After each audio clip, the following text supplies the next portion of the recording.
Bueno, continuando con el módulo de cardiopatías congénitas del adulto, en este momento vamos a hablar de cuáles son las nuevas recomendaciones de la guía publicada este año por la Sociedad Europea de Cardiología en el tratamiento de pacientes con tetralogía de Fallot e insuficiencia valvular pulmonar.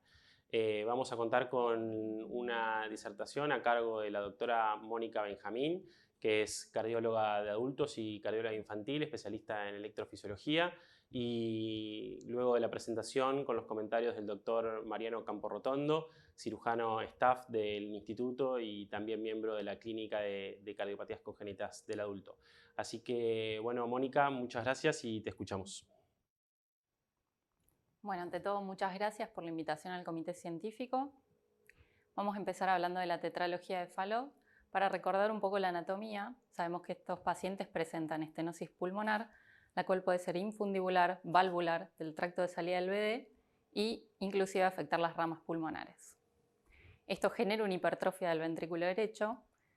Estos pacientes también presentan una comunicación interventricular que es amplia, no restrictiva, y la aorta cabalga el defecto de la comunicación interventricular. Con respecto a la evolución natural y o modificada, la mayoría de estos pacientes son sometidos a algún tipo de procedimiento a lo largo de su vida. Es raro que haya sobrevivientes sin intervención. Entonces, los pacientes que nosotros valoramos que nos llegan al instituto, tenemos que tener en cuenta las siguientes condiciones.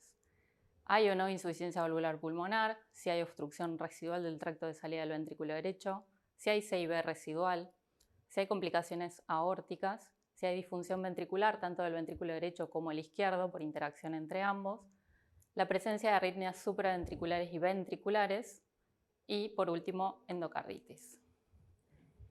Cuando los pacientes llegan al instituto, nosotros tenemos que hacer una evaluación integral.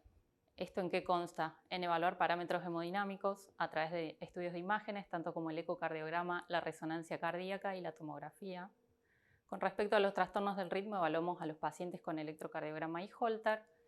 Y respecto a pruebas funcionales, se utiliza el ecoestrés y el consumo de oxígeno. Desde el punto de vista de marcadores de laboratorio, los que marcan pronóstico a largo plazo y tratamos de dosar siempre son NT-proBNP y BNP. Con respecto a las imágenes, como hablamos recién, el ecocardiograma tiene un rol fundamental en primera aproximación a la anatomía del paciente.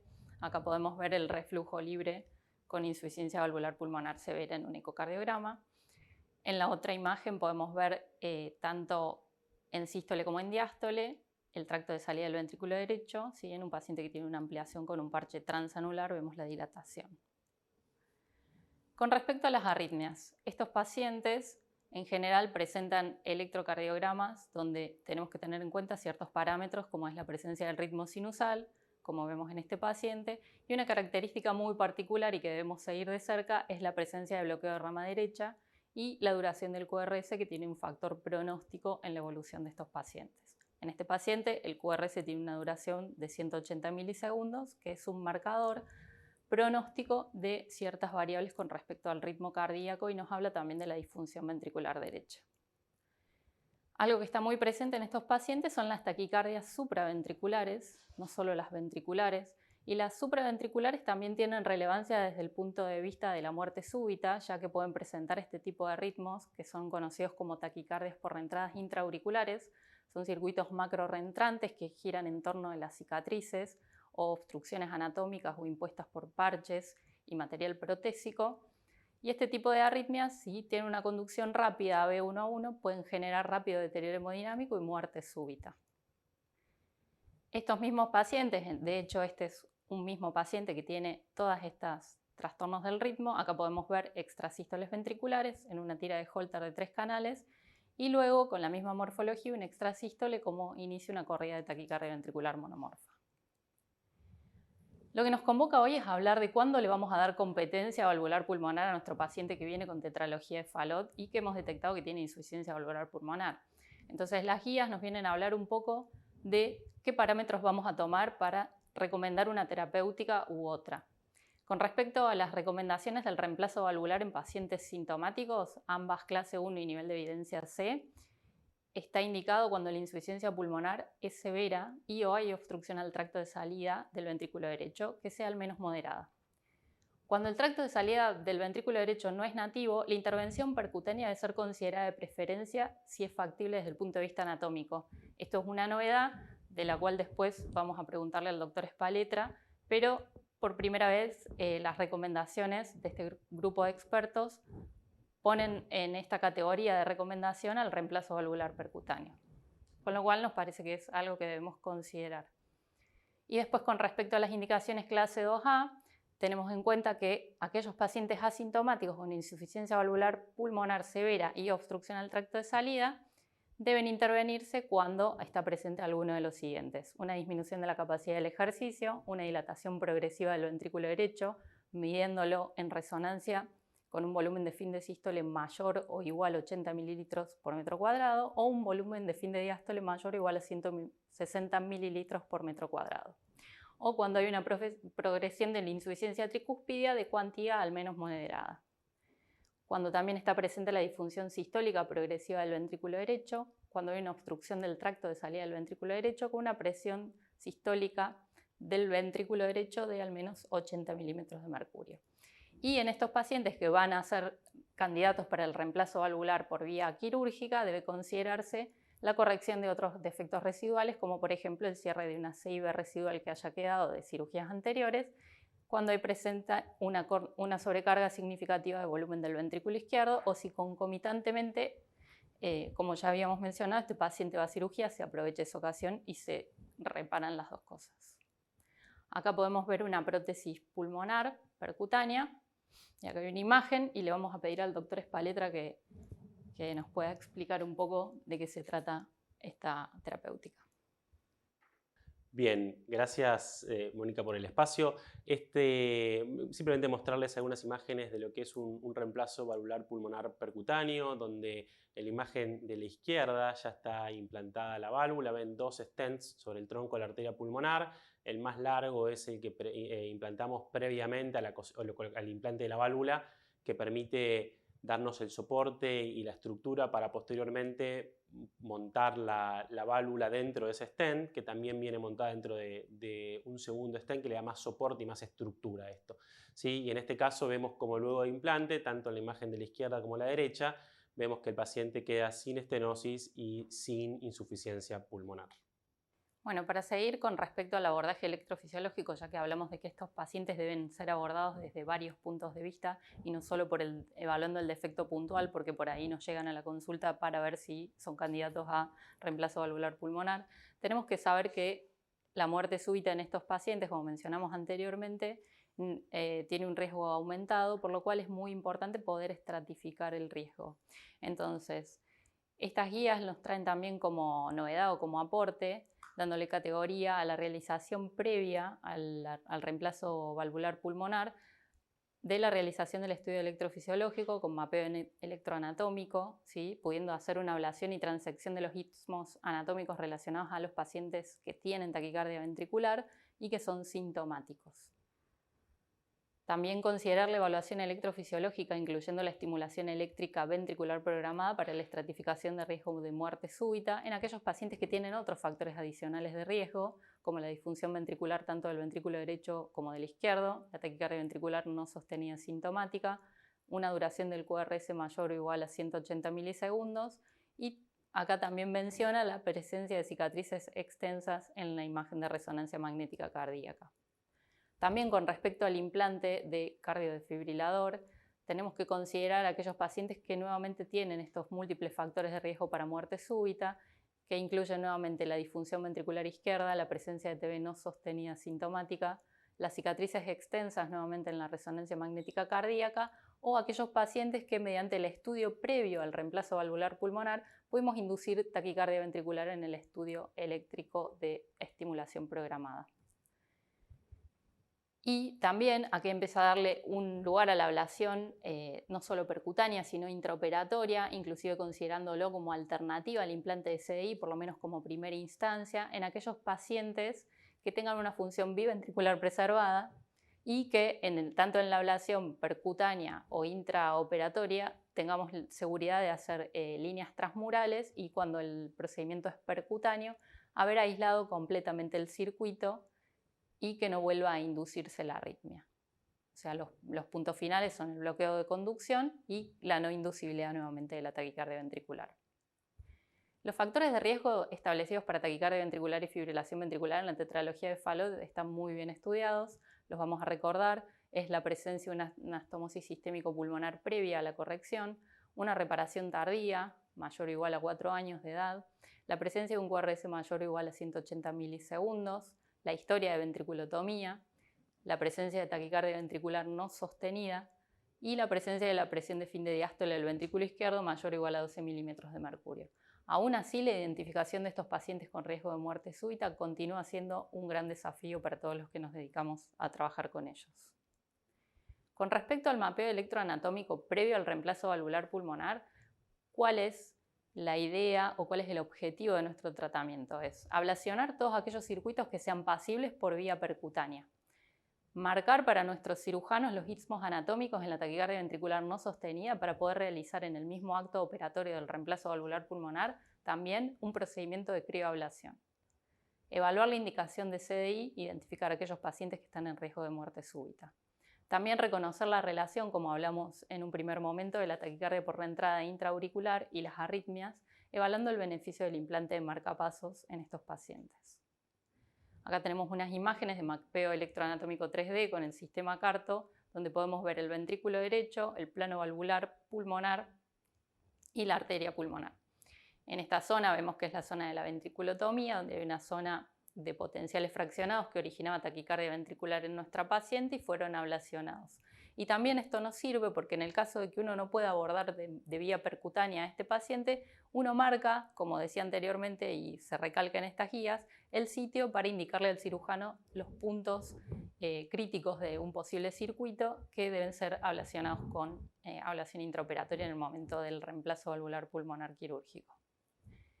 Para ir cerrando las conclusiones, creemos que las guías vuelven a remarcar algo que nosotros venimos sabiendo y trabajando, que la importancia fundamental del abordaje multidisciplinario de estos pacientes en centros especializados en adultos con cardiopatías congénitas.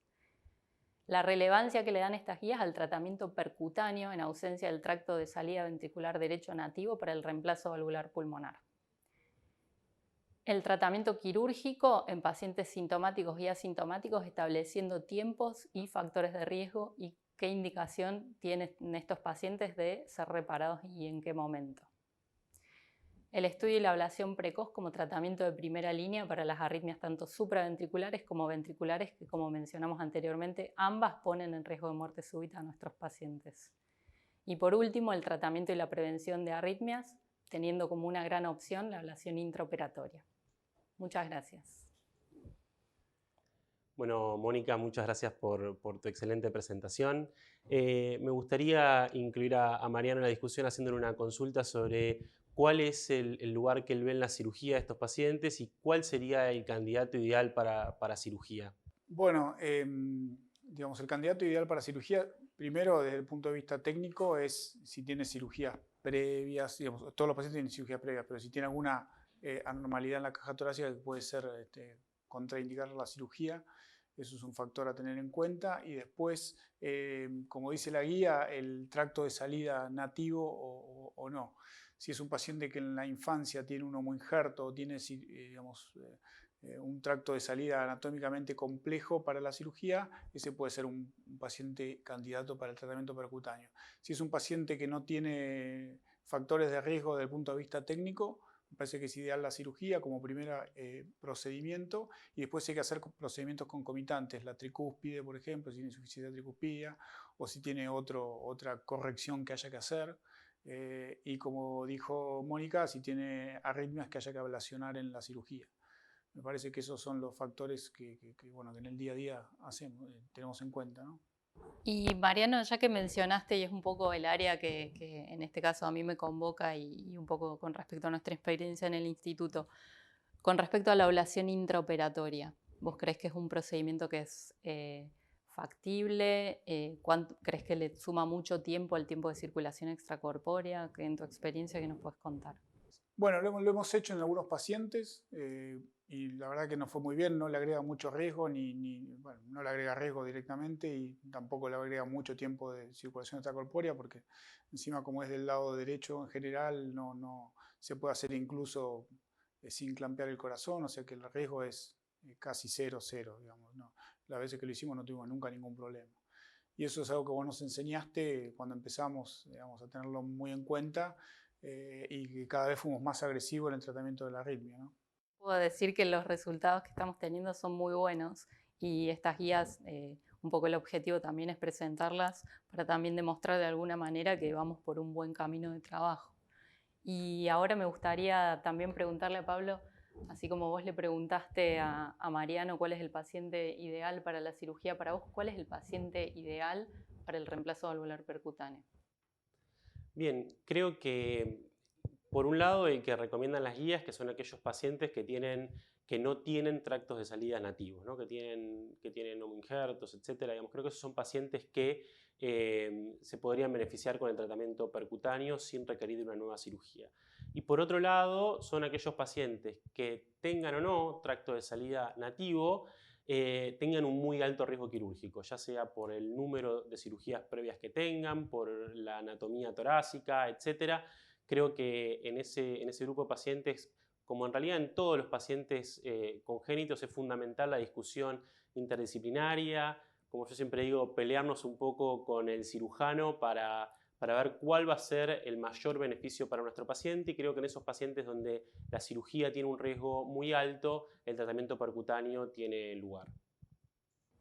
Bueno, muchas gracias, Pablo.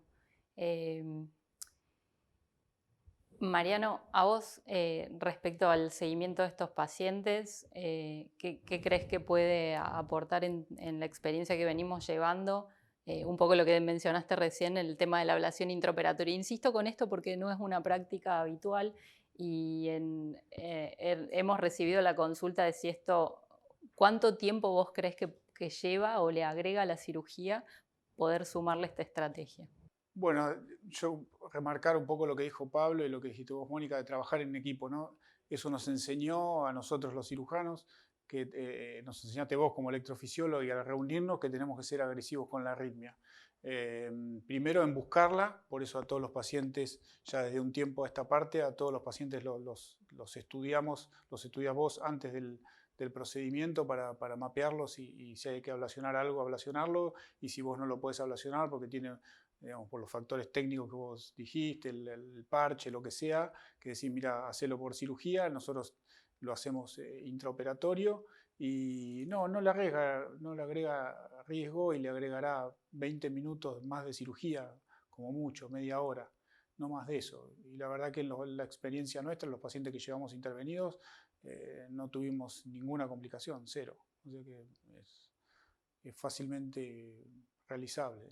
Gracias, Mariano. Quería recalcar un poco esto porque es una pregunta recurrente y creo que tenemos que resaltar que es una muy buena terapia y que los resultados a largo plazo, por lo menos que venimos viendo, son favorables y vale la pena agregar quizá esos minutos porque para la evolución final del paciente suman mucho. Mónica, aprovechándote acá, me gustaría hacerte una consulta. ¿Cuál crees que es el momento ideal para hacer un estudio electrofisiológico en este grupo de pacientes? Bueno, un poco nosotros venimos haciendo lo que dicen las guías. Los pacientes obviamente que van a reemplazo valvular y que ya tienen presencia de taquicardia ventricular, ese es el paciente ideal porque tenemos el sustrato y muchas veces lo podemos tener mismo en el estudio.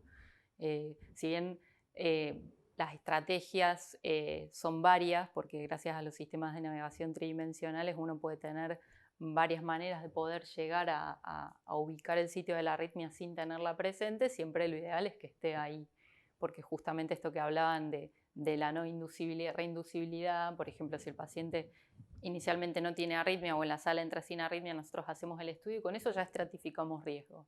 Sabemos que ese paciente tiene un riesgo aumentado porque su miocardio es más, desde el punto de vista eléctrico, más frágil y más propenso a tener este tipo de arritmias.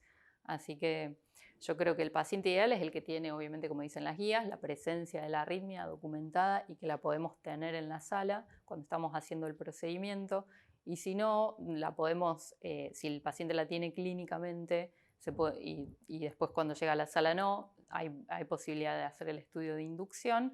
Y si no, como dicen también las guías, en aquellos pacientes seleccionados, porque obviamente esto no es para cualquier paciente, el que no tiene la arritmia y tiene otros factores de riesgo que nos hablan de un componente donde el miocardio está mucho más enfermo y ese paciente es más susceptible de presentar arritmias y eventualmente muerte súbita, como por ejemplo lo que dicen las guías de cicatrices extensas y otras lesiones residuales. Esos pacientes quizás podemos hacer un estudio, marcar el sitio y si no inducimos la arritmia, quizá no hacer lesiones, ver la evolución y al momento del reemplazo indicar la crioablación intraoperatoria.